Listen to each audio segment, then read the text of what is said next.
T ಮೂಲಕ ಒಂದು ರೀತಿಯಾದಂತಹ ದಬ್ಬಾಳಿಕೆ ಆಗ್ತಿದೆ ಅನ್ನುವಂತಹ ನೋಡಿ, ಹಿಂದೆ ಇಡೀ ರಾಷ್ಟ್ರದಲ್ಲಿ ಇದು ಒಂದು ಪ್ರವೃತ್ತಿ ಬೆಳೆಸಿದ್ದಾರೆ.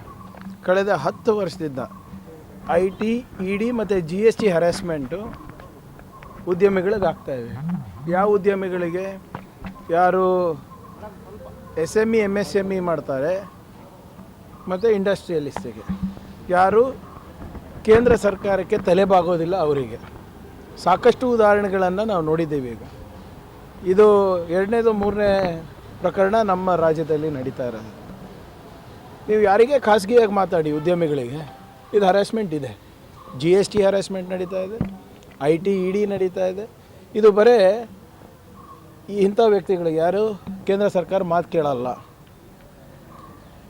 ದೊಡ್ಡ ವ್ಯಕ್ತಿಗಳು ಯಾರು ಇರ್ತಾರೆ, ಅದಾನಿ ಅಂಬಾನಿ ಅಂಥವರಿಗೆ IT, ED ಏನೂ ಇಲ್ಲ. ಇನ್ಫ್ಯಾಕ್ಟ್ ಗೌರ್ಮೆಂಟು ಅವ್ರಿಗೆ ಕೆಲಸ ಮಾಡ್ತಾಯಿದ್ದಾರೆ. ಅವ್ರು ಆಳ್ಮಕ್ಕಳಾಗಿ ಸರ್ಕಾರದವ್ರು ದುಡಿತಾ ಇದ್ದಾರೆ.